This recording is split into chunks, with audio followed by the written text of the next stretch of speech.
አንተ ጅል ስታይኝ በጣም ጅል አድርገህ ነው አይደል የምታስበኝ? እድሜ ላንተ የራሴን ጥላ እንኳን እንዳላምን አድርገኝ። በአሁኑ ጅሉ አንተ እዚህ ቤት ውስጥ የቱ ጋር እንደተቀመጠ ማታውቀው መቆጣጠሪያ ካሜራ እያንዳንዱ የምታደርገውን ነገር አውቃለሁ። ጅል ቆይ መጣሁ፣ ጠብቀኝ።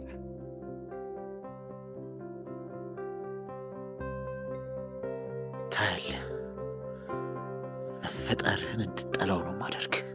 በጣም ቀበጥ ልጅ ናት። ነገሮችን ማቋቋም አትችልም። ደግሞ ህመሙን ስትለምደው ደንዝዛ ሁሉም ነገር ትተዋለች። የዛኔ መረጋጋቱ አይቀርም። ተስፋ አደርጋለሁ። እንደዚህ ሆና ማየቴም በጣም ነው የሰበረኝ። ያፌት በህይወት ቢኖር ምን ታደርጊያለሽ? አስበው እስኪ ወንድምህ እንደሆነ እያወቀ ስትወጋ አይኑ ያየ ትንፋስ እንዲቋረጥ ያደረገ ሰው፣ አባዬን የገደለ ሰው፣ ስንት ነገር ያደረገ ሰው ይቅር ብዬው ህይወት የሚቀጥል ይመስላል? እንኳንም በህይወት አልኖረ። አሊያ የማደርገውን ነገር አላውቅም ነበር። እኔ ማንንም ሰው የምታውቅ ፍላጎት የለኝም። ዞር በልኝ። ላይ ጠቅምሽም የኔ ቆንጆ። እኔ ደግሞ በሰላም ልፋታሻለሽ። ስለዚህ ስልክሽ ስጭ። ሐረግ በትላንትናው ክፍል እንደእውነቱ አልተሳካም፣ ያፌት ያመልጣል የሚል 100% ግምት ነበር። እውነት ለመናገር አልተሳካም። አልተሳካም ማለት ለነገው ነው ወይም ደግሞ አሁን ላለፈው ክፍል ነው። ማምለጡ የማይቀር እውነታ ነው። መውጣቱ ከዛ የማይቀር እውነታ ነው። ናታን ግን አሁን ከያፌት የተወሰነ የተሻሻለ ይመስለኛል። ያደረግከውን ነገር በካሜራ እየተቆጣጠርኩ ነው ብሎ ማለቱ እኔ በጣም ተመችቶኛል። ነገር ግን ያፌት በአንድ ቦክስ ተዘርሮ መውደቁ ጥሩ ነው። ምክንያቱም መቶት ወይም ደግሞ በአንድ ቦክስ ከተመታ በኋላ ያፌት ተነስቶ ናታንን መቶ ምናምን ለመውጣት ቢጥር ትንሽ ከበድ ይላል። ምክንያቱም ለአመታት እዛ ቤት ውስጥ ተዘግቶ ነው ያለው ሰውየው። ምግብ በአግባቡ አይሰጠውም፣ ቷቸዋል፣ በአግባቡ አይንቀሳቀስም። ስለዚህ ሰውየው ያን ያህል ጉልበት ሊኖረው ይገባል እና እንደሱ አይነት ስህተት እንዳይፈጠር ሰግቼ ነበረ። ብቻ በቀላሉ አለመውጣቱ ተመችቶኛል። ግን በቅርቡ ይወጣል። እንዴት ናችሁ ውድ የሐረግ ተከታታይ ድራማ ቤተሰቦች? አማን ናችሁ? ዛሬ አብረን ሐረግን ሪቪው እናደርጋለን። እንዲሁም በቀጣይ ክፍል ምን ሊፈጠር ይችላል አንዳንድ ጉዳዮችን ሪከመንድ ማደርጋችሁ ይሆናል። ሐረግ በትላንትናው ክፍል እውነት ለመናገር ያን ያህል ሳቢ ክፍል አልነበረም። ዝባዝንኬ ምናምን አይነት ክፍል ነው። 40 ደቂቃ ሙሉ በቃ የሆነ ምንም የሚጥም ነገር አልነበረም። እውነት ለመናገር አሳሳቢ ነበር አይደለ ጋይስ? ብቻ ደስ የሚል ክፍል አልነበረም። እንደራሴ የሆነ ሳቢ የሆነ ነገር አላየንበትም። የሆነ ተራ አይነት ወሬዎች ምናምን አይነት ነገር ያየ ነው። ያው እንግዲህ ተከታታይ ድራማ እስከሆነ ድረስ ሁሌ ጥሩ ነገር አናገኝም፣ የታወቀ ነው። ጊዜ ማስረዘሚያ፣ ክፍሉን ማስረዘሚያ ጀስት ቢዝነስ ስለሆነ ማለት ነው። እና እንደዚህ አይነት ነገሮችን ነው ያየ ነው። ይሁና ናታን አንድ ላይ ሆኖ ሲያወሩ ምናምን ነበረ። እንዲሁም ደግሞ ናታን ስለ ያፌት አንስቶላት ነበር ምናምን እና እሷ እንደሌለ ነው የምታውቀው ወይም ደግሞ እንደሞተ ነው የምታውቀው። ናቱ አልነገራትም። አሁን በህይወት መጥቶ ኤፍራታንን ሲያገኛት ፊት ለፊት ምን ልትል ነው? እቺ ልጅ በድንጋጤ ራሱ አትሞትም ጋይስ እንዴ? ኧረ ናታን ቢያንስ ንገራት። የምሬን እኮ ነው። ለአመታት ሞቷል ተብሎ ተቀብሯል ተብሎ ድራሹ ያልታየ ሰውዬ የሆነ ቀን ላይ ብድግ ብሎ መጥቶ ፊት ለፊታችሁ ቢቆም እናንተ በድንጋጤ አትወርቁም? ኔ ጋይስ እንዴ ምሬን እኮ ነው። ክው ነው የምትሉት። ክው በቃ ቀድማችሁ ከሱ ልትሸሹ ነው፣ ልትሄዱ ነው ማለት ነው። ልትሄዱ ነው ማለት ይገባችኋል። እሱ ገባበት ወደ ተባለው ጉድጓድ እናንተ ቀድማችሁ ልትገቡ ነው ከሱ በፊት። ብቻ በጣም አሳሳቢ ነው። እሱነቱ ብቻ ሳይሆን ለነሱ ራሱ በጣም አሳሳቢ ነው እሱ በህይወት መኖሩ። ከዚህ ቀደምም ብያችኋለሁ ስለዚህ ነገር። ከዛ ቦታ ካመለጠ ኃይለኛ በቀላ ሊበቀላቸው ይችላል የሚል ሀሳብ አንስቼላችኋለሁ። ሁለተኛ ደግሞ ናታን አሁን ብቻውን ነው እየሆነ ያለው ብዬ አስባለሁ። ማለት ፂም ከሱ ጋር አይደለችም። ገብቷችኋል አለ በፊት ብዙ ኮኔክሽን ነበረው ያለች ኤፉ እንኳን አሁን ነው በቅርቡ ከሱ ጋር የሆነችው አይደለም። እንደገና ሉሊትም ከሱ ጎን ሆና ለሱ ነበር ማስረጃዎችን ስሰበስብ የነበረው ምናምን እንደነዚህ አይነት ነገሮች ነበሩ። ቢኒ ነበር ምናምን እና አሁን ይሄ ሁሉ የለም። በዛ በኩል ደግሞ ስትሄዱ የዲያራ እናት ዘመድ ወይም ደግሞ ከባዱ ጠላት ሆኖ የመጣው ከውጭ የመጣው ልጅ ማለት ነው። እሱም ቀጥ ብሎ እነሱ ቤት ገብተዋል። ከዚህ ጋርም ተግባብተዋል። እንደገና ፂን እየሰለላት ነው በራሱ እህት አማካኝነት። በመኪና እንደተገጨ ማስመስሎ ቤት ገብቷል። ቀድሞም ያው ኤፎን ሲከታተላት ነበረ። ብቻ የሆነ ከበድ ያለ ነገር አለ። ከዚህ ቀደም አንድ ነገር አንስቼላችኋለሁ። ያፌት ካለበት ወጥቶ እንዲሁም ደግሞ ቢኒም ተስተካክሎ ሎሊትም ተስተካክላ ቤተሰቡ አንድ ላይ ሆኖ የራሳቸውን ትልቅ ጠላት የሚባለውን አስወግደው ሰላማዊ ህይወት የሚኖሩበት መጨረሻ ሊኖረው ይችላል ብያችኋለሁ ድራማው። ምክንያቱም ያፌት ቤተሰብ ነው፣ ቢኒም እንደዛው ቤተሰብ ነው፣ ሉሊትም እንደዛው ቤተሰብ ነች። ያው የቤተሰብ ውጊያ ነው ይሁላ ነው፣ የቤተሰብ ጸብ ነው በቃ እየተፈጠረ ያለውና ነገሮችን በጥሩ መንገድ አስኪደው ወደ መጨረሻ አካባቢ የራሳቸውን አንድ ትልቅ የሚሉት ጠላት የሁሉንም ጠላት የቤተሰቡን ጠላት አስወጥተው ወይም ደግሞ ከህይወታቸው ላይ ወደ ህግ አቅርበው ወይም ደግሞ በቃ ወደ ፍርድ አቅርበው እነሱ የራሳቸውን ህይወት በይቅርታ የሚኖሩበትም አይነት መንገድ ሊፈጠር ይችላል ብያቸዋለሁ። ምክንያቱም ከዚህ ቀደም ብዙ ነገር አንስቼላቸዋለሁ በምዕራፍ 1 ላይ በጣም ብዙ ነገር።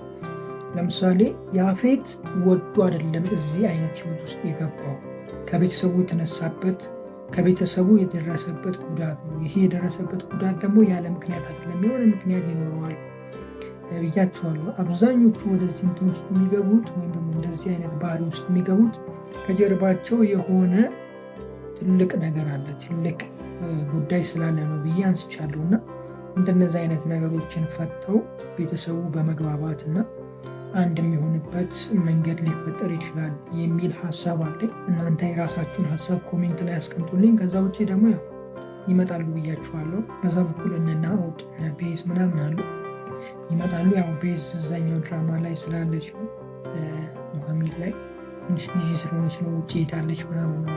ያው በዛው ደግሞ እናንተ እንድትናፍቋት ገብቷችኋል አይደለም? መመለሳቸው የማይቀር ጉዳይ ነው። ያለውን ነገር እስኪ አብረን እናያለን። እናንተ ለየት ያለ ነገር ካለና ለየት ያለ የሰማችሁት የተረዳችሁት ነገር ካለ ኮሜንት ላይ አስቀምጡልኝ። ለማንኛውም ለዛሬ የነበረን ቆይታ ይህንን ይመስላል። በጣም ወዳችኋለሁ። ክፉ አይንካችሁ፣ ሁሉም ጸሎታችሁ ይሳካላችሁ፣ ይመርባችሁ፣ ቀናችሁ ሁኔታችሁ ብሩ ሆንላችሁ እያልኩ እኔ በዙ ተሰናበትኳችሁ። መልካም ጊዜ። እኔ ምን ብዬ ነበረ ጋይስ? ምን ተናግሬ ነበረ? ሉሊት ነች ብያችሁ ነበር።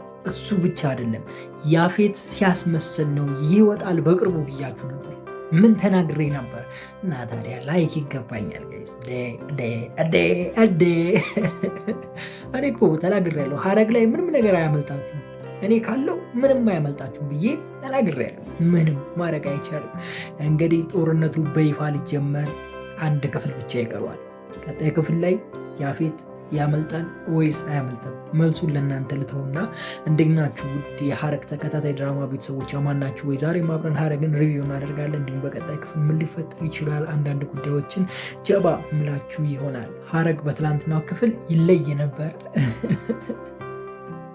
ያው በጣም ልብ አንጠልጣይ የነበረው ነገር ይፋ ወጥቷል። ያው አካውንቴ ትንሽ ተመቷል፣ ብዙ ቪው አልነበረው። ምናልባት ሁላችሁም ጋር አልደረሰ ሊሆን ይችላል እንጂ በደንብ ተናግሬ ነበረ። ገብታችሁ ማየት ትችላላችሁ። ከዚህ በታች ያለውን ቪዲዮ ክሊክ አድርጋችሁ ሪቪውን መከታተል ትችላላችሁ። ያወራሁትን እዛ ጋር ማግኘት ትችላላችሁ። እና እኔ ምንም የዋሸኋችሁ ነገር የለም፣ ተናግሬያለሁ። ሲጀመር የሉሊትን ጉዳይ ባለፈው ነው የነገርኳችሁ። ገና ምዕራፍ 2 እንደተለቀቀ ነበር የነገርኳችሁ። ሉሊት አውቃ ነው እያስመሰለች ነው ብያችሁ ነበረ። በባለፈው ሪቪው ላይ ደግሞ ከቢኒ ጋር ያለችው ያው ራሷ ሉሊት ነች። አስቡበት ብያችሁ ነበረ። ሁለት ምርጫ ነበር የሰጠኋችሁ፣ ወይ ሉሊት ወይም ቤዛ ነች፣ ከሁለቱ ምረጡ ብያችሁ። እኔ ደግሞ በስተመጨረሻ ላይ ሉሊት ነች ብያችሁ ሪከመንድ አድርጋችሁ ነበረ እና እውነት ለመናገር በጣም ደስ ብሎኛል። ጦርነቱ አሁን በይፋ እየጀመረ ነው። ከዛ ሁሉ በላይ ደግሞ ቢኒ በጣም ተመችቶኛል። ምክንያቱም ስለተከታተላት ልጅቷን ወደድኩሽ ምናምን ብሎ ሳያስፎግር መቅረቡ በጣም አሪፍ ነው። ለፂን መጠበቁ በጣም ተመችቶኛል። እነ ቢኒ ደግሞ ከናታን ጋር አይደሉም፣ ያው ታውቃላችሁ ጸብ ላይ አይደሉ፣ የራሳቸውን ጎራ ምናምን ይዘው ነው ያሉትና እንዴት ነው ነገሩ አሁን? እንዴት ነው የሚሆነው? እሺ ጠላት በዛ እኮ አክተሮቹ አነሱ ተመናመኑ። በፊት ኤፉና ናታንን የሚደግፉ ብዙ ነበሩ አይደለ? አሁን ግን የሉም። የሉም። ሁሉም በየራሱ መድረክ ነው የሚሮጠው፣ ወይም ደግሞ በራሱ ሩጫ ላይ በራሱ ዛቢያ ላይ ነው በቃ የሚሽከረከረው። ለምሳሌ ሉሊትን ይዋት፣ ሉሊትም አሁን ወደዛው ለብቻዋ ተከፍላለች። ቢኒ ተከፍሏል። ፂ ሁሉም ጋር አይደለችም፣ የራሱ ዓለም ላይ ነው ያለችው። እንደገና ደግሞ የዛ ሴትዮ ልጅ ዘመድ መጥቷል። በዛ በኩል ደግሞ ያፌት እያስመሰለ ነው። ብቻ ድራማው ወዴት እያመራ ነው? ከዚህ ውጥንቅጥ ውስጥ እንዴት ነው የሚወጡት? ወዴት ነው የሚወጡት? ፖሊሶቹን ግን ማየት እፈልጋለሁ። አሁን በቅርቡ ፖሊሶቹ ቢመጡ በጣም ደስ ይለኛል። እነ ህዊ እነሱ ቢመጡ እጅግ ደስ ይለኛል። እንደገና ደግሞ ነይ አምራን ነይ ቶሎ በይ። ያው ውጭ ሄዳለች የተባለችው እዛኛው ላይ የተወነች ስለሆነ ነው። ትመጣለች፣ በቅርቡ ትመለሳለች። እንዳትጠራጠሩሽ፣ ትመጣለች። ጎትቼ ነው ማመጣላችሁ። ብቻ በዚህም በዛም በሉት። ሀረግ እንደ ስሙ ሀረግ ሆኖ ቀጥሏል። ኮሜንቶቻችሁን ለማየት ትንሽ ሞክሬ ነበር። ያው የሁሉንም ባላነብ ዝም ብዬ ገባ ብዬ ሾፍ አድርጌ አልፌያለሁ። አብዛኞቻችሁ እንትን ብሏችኋል። አሁን በቃኝ እጅ ላይ ምናምን ያላችሁ አይነት ኮሜንቶችን አይቻሉ በብዛት። አንዳንድ ሰዎች ደግሞ ድራማው ገና ጀመረ ያሉ ሰዎችም ነበሩ። በቃ አሁን ድራማው ተስተካከለ፣ ትክክለኛው ዛቢያ ላይ እየሄደን ያላችሁ ሰዎች ያላችሁ እናንተ ሰዎች በደንብ አድንቄያችኋለሁ። ከዚህ በኋላ ያማረ ይሆናል ብዬ አስባለሁ። ምክንያቱም ምዕራፍ 1 ላይ የሰሩትን ስህተት ምዕራፍ 2 ላይ ደግሞታል ብዬ እኔ በራሴ በኩል አላስብም። ከዚህ በፊትም ተናግሬያለሁ። አንድ ታዋቂ የሆነ ወይም ደግሞ ስም የያዘ ድራማ በቃ እያሳመራችሁ በቻላችሁ ትልቅ ወደፊት መሄድ ነው እንጂ አዲስ ድራማ መጀመር ያን ያህል አያረካም። ማለት በጣም ካልተጠበባችሁ በስተቀር በአሁን ጊዜ ድራማ ቫይራል ይወጣል ማለት ትንሽ ከበድ ይላል። ቫይራል ነው፣ ቫይራል አይደለም ማለት አይደለም፣ ግን በጣም የተሻለ ነገር ማምጣት አለባችሁ፣ ወይም ደግሞ የተሻለ ነገር ማሳየት አለባችሁ ብዙ ቪው እንዲኖረው። ለምሳሌ ከተጀመረ 20 ምናምን ክፍሎች ሆኖታል፣ ግን 100 ሺህ ነው እስካሁን እየታየ ያለው። ሀረግን ደግሞ ይዩት፣ ገና ምዕራፍ 2 በተለቀቀ የመጀመሪያው ክፍል 400 ሺህ ገብቷል። ልዩነቱን እዩት። በቢዝነስ ደረጃ ስትሄዱት ስም ያለውን ነገር ስሙን እያሻሽላችሁ አሪፍ እያደረጋችሁ ብትሄዱ ጥሩ ነው ብዬ አስባለሁ። እኔ እንደዛ ነው የማምነው እና ለዛም ይመስለኛል መለስ ብለው እንደገና አስበው ምዕራፍ 2 ብለው የመጡት እንጂ እንደማያዋጣ ስለገባቸው ነው። ኖላዊ ላይ ያላችሁ ሰዎች ይህንን ነገር ተጠቀሙበት። ምዕራፍ 2 ብላችሁ ቀጥሉ። ትንሽ እረፍት ስጡና ለህዝቡ እንዳይጸላጭ። ከዛ ውጭ አያዋጣም። ምን ብያቸዋለሁ። ከዛ ውጭ የፂ መንበላጠጥ እኔ ምንም አልተመቸኝም። ፂ ተስተካከል የምትሉ ሰዎች እስኪ እጅ ወደ ላይ። ፂ ግን ምን ሆና ነው ጋይስ? ምኗን ነው የሚያማት? ምንድን ነው የነካት? ምንድን ነው? ምን አስባ ነው? እኔ አልተረዳኋትም። እንደሆነቱ አልገባኝም፣ አልገባችኝም፣ ግራ ገባች። እና ፂ እባክሽን ወደ ዛቢያሽ ተመለሺ፣ ዛቢያሽን መልሽ። የድሮ ማንነትሽ ቢመለስ ደስ ይለናል።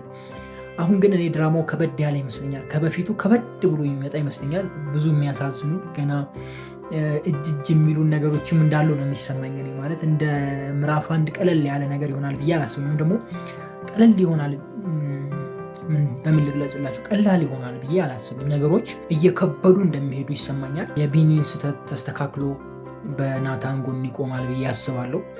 ምናልባትም ያፌትም ከናታን ጋር ቆሞ ጠላቶቻቸውን አስወግደው ቤተሰቡ አንድ የሚሆንበትም ነገር ይፈጠራል ብዬ አስባለሁ። እንደዛ ቢሆን ደግሞ ያው በጣም ደስ ይለኛል እኔ፣ ምክንያቱም ወንድማማቾች እንደሆኑ ታውቃላችሁ ብዬ አስባለሁ። እንደዛ ነው አይደለ? አልተሳሳትኩም አይደለ? አርሙኝ ከተሳሳትኩም። እና ወደዛም ሊያመራ ይችላል። ወዴት እንደሚያመራ እንግዲህ አብረን የምናይ ይሆናል ማለት ነው በሚመጡት ቀጣይ ክፍሎች። እስኪ እናንተ እንዴት እያያችሁት ነው? ሀረግን ምን እያላችሁ ነው? ምን እያላችሁት ነው? እስኪ ምናልባት እንደው ኮሜንት ላይ ሁላችሁንም ስላላየው አሁን የምትነግሩኝ ነገር ካለ ብትነግሩኝ ደስ ይለኛል። እስኪ አውጉኝ፣ ዝም ብላችሁ አውጉኝ። በቃ ችግር የለውም እኮ ዝም ብላችሁ የሆነች ነገር ብትነግሩኝ ችግር የለውም። ያፌት በቀጣይ ክፍል ያመልጣል ወይስ አያመልጥም? ቅድም ጠይቄያችኋለሁ። እስኪ መልሳችሁን ኮሜንት ላይ አስቀምጡልኝ። ምን ጥርጥር አለው እንደምትሉኝ ተስፋ አለኝ። ምንም ጥርጥር የለውም ያመልጣል። ግን ያፌት ይመቸው፣ ያራዳ ልጅ ነው። በቃ እንደ ያፌት የሚመችኝ የለም እዚህ ድራማ ላይ። ከምሬ ነው የምላችሁ። በቃ እናንተ አንድ ስታስቡ እሱ 2 ቀድሟችሁ ሄዷል። በጣም አስተዋይ ነው በነገራችን ላይ ያፌት እና ነቄ ነው። በቃ ያራዳ ልጅ ነው። በቀላሉ አይሸወድም። ገብቷችኋል? በብልሃት ነው ነገሮችን ማድረግ የሚፈልገው። አንተ ምን ልታደርግ እንዳለ ያውቃል። በቃ እሱ ይገምታል። ምክንያቱም ይሄ ብዙ ጊዜ የሆነ ነገር ላይ የኖረ ሰው ታውቃላችሁ አይደለ? እናንተም አዲስ ሆናችሁ መታችሁ እዛ ነገር ስትሳተፉ ምን ልታደርጉ እንደሆነ ያውቃል። ምክንያቱም መንገዱን ስላለፈበት ማለት ነው። እና ያፌትም እንደዛ ነው። በጣም ይመቸኝ እውነት ለመናገር ምንም ያህል የሚያስከፋ ነገር ቢሰራ በጣም ይመቸኛል። ምክንያቱም ይሄ ረጅም ጊዜ በቃ ነገሮችን ያሳለፈ ውጣ ውረድ ያየ ቤት እንደሆነ ያውቀዋል። ለምሳሌ አንድ ፕሮፌሽናል መካኒክ ለማጅ መካኒክ ሲመጣ ምን ሊያደርግ እንዳለ ያውቃል።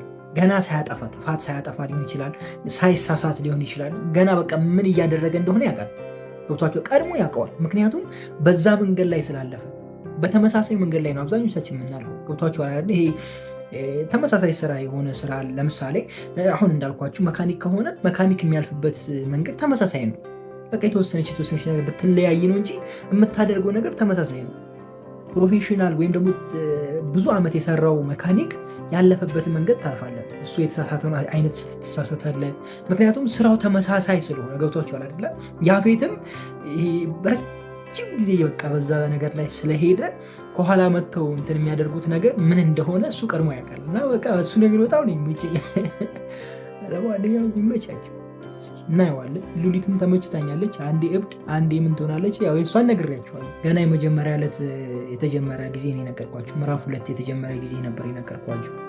በመጀመሪያው ዕለት ሉሊት አውቃ ነው እያስመሰለች ነው እያጠናች ነው ብያችሁ ነበርና እሱን አይተናል። ለማንኛውም ሀሳብ ካላችሁ ኮሜንት ላይ አስቀምጡልኝ። በጣም ወዳችኋለሁ። ክፉ አይንካችሁ፣ ክፉ መንዙ አልፏችሁ፣ ሊሳካላችሁ፣ ይመርባችሁ፣ ቀናችሁ ብሎ ዴታችሁ ብሩ ይሆንላችሁ እያልኩኝ በዚህ ተሰናበትኳችሁ። መልካም ጊዜ። ፒስ ጋይስ። ለሶስተኛ ጊዜ ተደገመ። ያለ መብራት በጨለማ ምንም ማድረግ አይቻልም። እንግዲህ ባለፈው ነገራችኋለሁ። ፖላችንን እርምርምርም ማድረጉ አንዱ መኪና ይኸው እስከዛሬ አልተሰራ። በዓል ነበረ ዓርብ ዕለት፣ ቅዳሜም ያው ቅዳሜ ነው። እንደገና ደግሞ እሑድም እሑድ ነው። ያው ነገ ሰኞ። ያሳዝናል። የምሬን ነው የምላችሁ፣ ያሳዝናል። እጅግ በጣም ያሳዝናል። እኔ በጣም ያሳዘነኝ ግን ምን ሆና ነው ካገኘችው ሰው ጋር ሪክረየው ማለት የጀመረችው። ወደ ባህሪዋ ትመለስ የምትሉ ሰዎች እጅ ወደ ላይ። ወደ ድሮ ባህሪዋ ትመለስ የምትሉ ሰዎች ብቻ እጅ ወደ ላይ። እንዴ ሌላ ድራማ ነው እንደ ያለ ነው ጋይስ። እኔ እኮ ሀረግም አልመስል እያለኝ ነው። ሁሉም እኮ አውሬ እየሆኑ ነው። ተው እንጂ ተረጋጉ። የምሬን ነው። ረጋ በሉ፣ ተረጋጉ። ሰከን። ቆይ መጀመሪያ እኔ ራሱ ሰላም ልበላችሁ። መች ሰላም አልኳችሁ? እንዴት ናችሁ ውድ የሀረግ ተከታታይ ድራማ ቤተሰቦች፣ ማን ናችሁ? ወይ ዛሬም አብረን ሀረግን ሪቪው እናደርጋለን። እንዲሁም በቀጣይ ክፍል ምን ሊፈጠር ይችላል አንዳንድ ጉዳዮችን ጀባ ምላችሁ ይሆናል። ሀረግ በትናንትናው ክፍል አሪፍ ነበረ፣ ደስ ይል ነበር። ነገር ግን የፂ እንትን ማለት በዛ። አንገበገበች ነው እንዴ? አንገበገበችን ደግሞ ብያችሁ ነበር እኮ ትዝታ ብያችሁ ነበረ። ትዝታ እንደዚህ በቀላሉ አትፋታም ብያችሁ ነበር። እንግዲህ የትዝታ ልጅ ይሁን ዘመድ ይሁን ገብቷችኋል አይደለም? እኔ ደግሞ በጣም ያዝናናኝ ቢኒ ነው። የሆነ ነገር የያዘ አይመስልም ጋይስ? እንደዚህ አውጥቶ አቀባብሎ ምናምን እርምርምሃለሁ የሚል አይመስልም ጋይስ? አኳኋኑ ተፋፍኖ መጥቶ ጭራሽ ቦክስ ይሰነዝራል እንዴ? ኧረ ምን አይነት ሰው ነው በእናታችሁ? ኧረ ቢኒ ተው እባክህ። ምዕራፍ 2 ላይ እንኳን ቢያንስ ተስተካከል። ምዕራፍ 2 ላይ እንኳን ቢያንስ የሆነ አቋምህን ከፍ አድርጎ እንደ ናታን እንዴ። ሼ ነው፣ ኧረ የምር ሼ ነው። ይደብራል። እውነቴን ነው የምላችሁ። እና ቢኒ ያሳዘነኝ እውነት። እንደው መጠግረር ነበረበት ልጁን፣ አልጠገረረውም። እና የመጣው አዲሱ ጠላት እንግዲህ በጣም ከበድ ያለ ነገር ነው። እነ ቢኒ ለያፌት ነው እየሰሩ ያሉት ወይስ እንዴት ነው ነገሩ? ገብቷችኋል ጋይስ? መቼም ከናታን ጋር እየሰራ እንዳልሆነ ያው ግልጽ ነው። ብቻ ለብቻ ነው። እንደገና ታሪኩን ይዞታል። ስለዚህ ቢኒም ለብቻው ሌላ አካል ሆኗል ማለት ነው። ወይ ሌላ ጠላት ወይ ሌላ አክተር ሆኗል። እንግዲህ አልገባኝም። የገባችሁ ብቻ ኮሜንት ላይ አስቀምጡልኝ። እሱ ነገሩ ግራ አጋብቶኛል እንደ እውነቱ። ብቻ ጥሩ ነው፣ አሪፍ ነው። ያው በቅርቡ ደግሞ ያመልጥላቸዋል ማትሉኝም። ያፌት እንዴት እንደሚያመልጥ ባላቅም ያመልጣል። ከዛ በኋላ ይለይለታል። ናታንም ደግሞ የሆነ አውሬ ሆኗል ምናምን፣ ማንንም አልሰማም እያለ ነው። እስኪ እንግዲህ ማንንም እንደማይሰማ እናያለን። ፉከራ ብቻ እንዳይሆንና እንዳታሳዝኑን። እሱ ብቻ ነው የሚያስፈራኝ። እሱ ብቻ ያዞልኝ እንዳለል በኋላ መሸሽ እንዳትጀምሩ በኋላና በጣም ይገርመኝ ደግሞ ማነች መጨረሻ ላይ ከቢኒ ጋር ጀርባዋን ሰጥታ ያለችው ሴትዮ ማነች? ቤዛ ነች ወይስ ሌላ ሰው? እኔ ዝም ብዬ ሳስበው ቤዛም መሰለችኝ። እንደገና ደግሞ ዝም ብዬ ሳስበው ሉሊት መሰለችኝ። እንደገናም ደግሞ ዝም ብዬ ሳስበው ሌላ ሰው መሰለኝ። ህዊም መሰለችኝ። ፖሊሷም ጠላት ሆነች እንዴ ልላ አሰብኩ። ብቻ የሆነ ነገር አለ።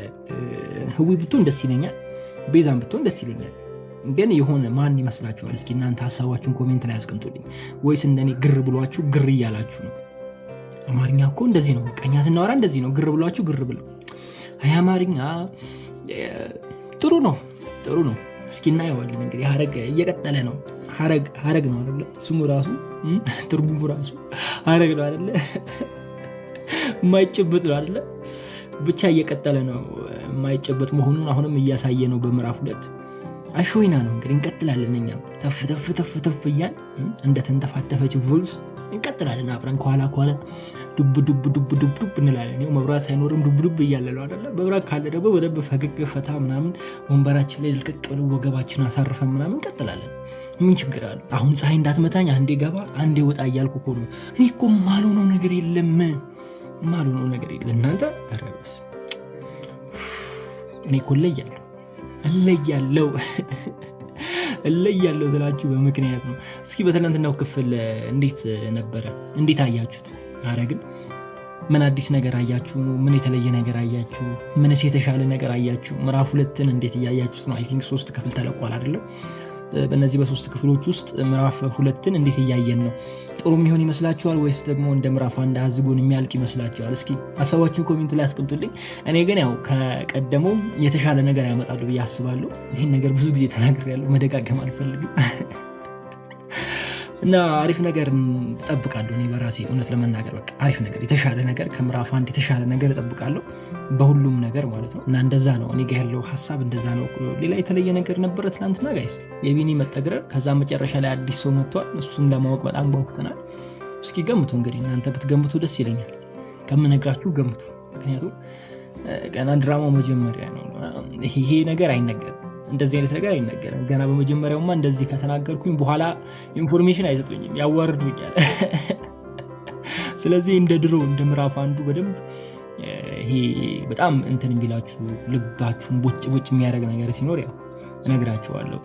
ትዝ ይላችኋል አይደለ? ምዕራፍ 1 ላይ ኤፉ ትገጫለች ብዬ አደጋ ይደርስባታል ብያችሁ ነበረ። ግን አደጋው በምን እንደሆነ አትጠይቁኝ ብዬ የነገርኳችሁ ጊዜ ግን ምንም እንደማትሆን ሁላ የነገርኳችሁ ጊዜ ትዝ ይላችኋል። ሌላም እንደዚህ አይነት ነገሮች ሲኖሩ ያው ከፍ ያሉ ነገሮች ሲኖሩ በሱ ነግራችኋለሁ። እንቀጥላለን። ሸብረቅ ደመቅ እያል እንዳያሳስባችሁ አለሁላችሁ። ፈታ ሸብረቅ እያረኳችሁ ነው መቀጥሎች። ደመቅ እያል ነው እንዴ። ከመቀጠል ውጭ ሌላ ምን አማራጭ አለን ታዲያ? ወገቤን ያስኩ እንደ ሴት ልጅ ትንሽ ቆም ስትል ወገቧን ትይዛለች። እኔ የሚወስክስታን መታስቦ መሰልኩ አይደለም። በቃ ደከመኝ። በደንብ እንገናኛለን። እሺ መብራቱ ሲስተካከሉ። ለዛሬ ግን ይበቃኛል። ያው ከምቀር ብዬ ነው። እኔ መቅረት አልወድም፣ ማቋረጥ አልወድም። ደስ አይለኝ። መስራት ነው፣ መሰገጥ ነው። ስግጥፍምስ አይደል አዶናይ? እኛም እንደዛ እያለ ነው እንግዲህ። ለማንኛውም አመሰግናለሁ እስካሁን ስለሰማችሁኝ። ያው በጨለማ ውስጥ ሆኜም እንኳን ከኔ ጋር ያላችሁ በጣም ወዳችኋለሁ። ክፉ አይንካችሁ፣ መልካም እሑድ ይሁንላችሁ እያልኩኝ እኔ በዚሁ ተሰናበትኳችሁ። ፒስ። ዛሬማ አለ ነገር አለ በሉ ጋይስ። በባለፈው ክፍል እኮ ጠይቄያችሁ ነበረ። እኔም የራሴን ሀሳብ ሰጥቼ ነበረ። ከቢኒና ከያፌት ማን ነው በህይወት ያለው? እነ ናታን ማንን ነው በመድኃኒት እያሰቃዩ ያሉት? ወይስ ደግሞ ሁለቱም በህይወት አሉ ብዬ ጠይቄያችሁ ነበረ። ያው እንግዲህ እርግጠኛ መሆን ትችላላችሁ። ምክንያቱም ድራማው ያለነሱ ያው ምንም ነው። ወይ ሀረግ የምር በቃ አሳቀኝም አስደስተኝም። ያስደስተኝ ያው የያፌት እንደዛ መሆኑ ወይም ደግሞ እንደዛ ወርቆ ማየት። ቆይ እንዴት ናችሁ ውድ የሀረግ ተከታታይ ድራማ ቤተሰቦች? አማን ናቸው? ዛሬም አብረን ሀረግን ሪቪው እናደርጋለን። እንዲሁም በቀጣይ ክፍል ምን ሊፈጠር ይችላል አንዳንድ ጉዳዮችን ሹክ ምላችሁ ይሆናል። እውነት ለመናገር አቶ ያፌት እንደዛ ሆኖ በማየቴ እኔ በጣም ደስ ብሎኛል። ማለት ይሄ ዝቅ ብሎ ተጨቁኖ ምናምን በማየቴ እኔ በጣም ደስ ብሎኛል። ነገር ግን ይሄ ጫማ ማስላሱ ምናምን እኔ በጣም ሼም ነው ያዘኝ። በቃ እንዴ ምን ሆኖ አላልኩኝ። ተተካኩ ያ አማርኛ ችግር አለ። እሺ ተተካኩ ማለት ናታን ጠላት ሆነ፣ ያፌት ደግሞ መልካም ሰው ሆነ። እንደዛ ነው በቃ ይመስል የምሬኑ ጭካኔ እንዴ! ኧረ በስመ አብ ጭካኔ በጣም እኔ እንጃ አላውቅም። እኔ ይህን ያህል ድረስ ይሄዳል ብዬ እኔ አላሰብኩም። እንደ እውነቱ ግን በጣም ጨከንናታል። እንደገና ደግሞ ቢኒ በህይወት አለ። ያው እያመላለሳት ነው፣ ሰክራም ያመላልሳታል። ማንነቱን ሳይናገር ያው እያመላለሰ ነው። እኔ በጣም ግርም ያለኝ ደግሞ ይሄ አዲስ የመጣው ጠላት ነው፣ አለቃ ተብዬው ነው። የማን ነው? ከማን ወገን ነው? ከወዴት ነው? ምንድን ነው የሚያጠናው? አልገባኝም፣ ምንም አልገባኝም። አይ ቲንክ ይመስለኛል የትዝታ ሰው ይመስለኛል። ትዝታ ታስራለች ምናምን አይነት ነገር ውስጥ ገብተዋል። የእሷ ሰው ነው በሚለው ይሄዳለሁ እንጂ የያፌት ሰው ነው ብዬ እኔ አላስብም እንደ እውነቱ። ነገር ግን ሰውየው በጣም ከባድ አይነት ሰው ይመስለኛል። ምክንያቱም መልኩን እየቀያየረ ነው። በቀን ሲያገኛቸው ሌላ ማንነት ይዞ ነው፣ ወይም ደግሞ ሌላ ማንነት ውስጥ ሆኖ ነው። ይሄ ድሃ ምናምን መስሎ ነው፣ ግን እንደዛ አይደለም ሰውየው። እና እሱ ሰውዬ እኔ እንጃ እኔ ግራ ግብት ብሎኛል። እና ለማንኛውም እንኳን በደህና ተመለሳችሁ ብያለሁ ሐረጎች። እኔ ምሬን ነው የምላችሁ። በቃ ይሄ እንደገና እንደ አዲስ ነው እየጀመረ ያለው ድራማው። ያፌት ያመልጣል፣ ከዛ የሚያመልጥበት መንገድ አለ። በቃ ያመልጣል፣ ተመልሶ ጠላት ይሆናል። እንደዚህ አይነት ነገር ነው የምናየው። ያው በእንደዚህ አይነት ውስጥ ታስሮ ምናምን አይቀጥልም፣ ለጊዜው ነው እና ክብድ ያለ ነገር አለ። ብቻ ሁለቱም በመኖራቸው ደስ ብሎኛል። ሲጀመር ሁለቱም ከሌሉ ድራማው እንትን አይባል አይስብም ማለት ነው። ያፌት ከሌለ ድራማው ምኑ ጋር ነው በቃ ድራማ ሊሆን የሚችለው? እንደገና ደግሞ ባለፈው ሪቪውን ብያቸዋለሁ፣ ቢኒ ከሌለ በጣም ያስጠላል ብያቸዋለሁ። ምክንያቱም የጀመረው ታሪክ አለ፣ ያላለቀ ታሪክ አለ፣ አስጀምሮት የተወው ነገር አለ። ስለዚህ የሆነ ነገር አለ ብያቸዋለሁ እዛ ጋር እና አሪፍ ነው እንደ እውነቱ። እኔ ደስ ብሎኛል በመኖራቸው። ነገር ግን ከዚህ በኋላ ያለው ነገር በቃ እንደ አዲስ ብላችሁ አስቡት፣ ወይም ደግሞ እንዳላለቀ ምዕራፍ 2 ሳይሆን ክፍል 1 ብላችሁ አስቡት እና በቃ ዝም ብለን እንቀጥላለን። እስኪ ያለውን ነገር አብረን እናያለን። የብሬን እኮ ነው ምን ላድርግ ብዬ ምን ላድርግ እውነት ነው የምናገረው ብዙ ጊዜ። በጣም ያበሳጨኝ ደግሞ የፂ ባህሪ። ፂ ምን ነው? ምን ሆነሽ ነው? ምን መጣብሽ? ጭራሽ ምናምን ጀምራለች። ጋይስ አይታችኋል እንዴ? ኧረ ከባድ ነው። ፂ ተይ ቅርብሽ እንዴ! እንዲህ ያደርጋል አይደለ? ፍቅር እንደ እውነቱ አይቀለድም። በዚህ እንደዚህ አያደርግም ማለት አልችልም እኔ። ምክንያቱም ከእብደት የተመለሰችው አይደለ እዚህ አንድ እሱም አለ። ሁለተኛ ደግሞ እንደዚህ አይነት ችግሮች በህይወታችን ላይ ሲመጡ እውነቴን ነው የምነግራችሁ፣ አብዛኞቻችሁ በሱስ ውስጥ ነው ራሳችን የምንደብቀው። በቃ አብዛኞቻችን ወደ ሱስ ነው የምንሮጠው። ገብቷችኋል አይደለ? ላችሁ የፈለኩት ነገር ወደ ፈጣሪያችን መሮጥ ሲገባል ሁላችንም ወደ ሱስ ነው የምንሮጠው እና በሱስ ውስጥ ራሳችንን የምንደብቅ ይመስለናል። ነገር ግን ጭራሽ እያጋጋል ነው የምንሄደው ጉዳዩ። የምሬ ነው የምላችሁ። ብዙ ጊዜ በሱስ ውስጥ ነው ራሴን የምደብቀው ምናምን ይባላል። ነገር ግን ራስን እየደበክ ሳይሆን ሱስ ውስጥ ራስን አክቲቭ እያደረግክ ነው። እንደውም በህይወት በእያንዳንዱ እንቅስቃሴ ሁሉ ነገር እንዲደብር፣ ወደማይሆን ህይወት ራስን እንድታመራ፣ ተስፋ ወደ መቁረጥ እንድትሄድ በደንብ ነው የሚገፋፋ። ገብቷችኋል? በቃ ምንም አልችልም ከዚህ በኋላ የማለት ነገር፣ ከዚህ በኋላ አይሆንልኝም፣ ከዚህ በኋላ አይሳካልኝም፣ በቃ አለቀልኝ የማለት እንደዛ አይነት ነገሮች ውስጥ ነው የሚያስገባል። ለምን እንደዚህ እንደምላችሁ መቼም ይገባችኋል ብዬ አስባለሁ። ያው ከዚህ በፊት ስለኔ ላይፍ አውርቻለሁ ይመስለኛል። እና እኔም ወደዛ አይነት ነገር ውስጥ ገብቼ ነበረ። እንደው ፈጣሪ ረድቶኝ ከዛ ወጣሁ። ዛሬ ናየው እንጂ ነገሩ ከባድ ነው። በቃ እየጨመራችሁ ነው የምትሄዱት። ስቴፕ በስቴፕ እያደገ ነው የሚሄደው። ሀይ የሚላችሁን ሰው አትሰሙ፣ የሚመክራችሁን ሰው አትሰሙ፣ ሰው የሚላችሁን አትሰሙ። በቃ የራሳችሁን ዓለም ይዛችሁ ነው የምትሄዱት።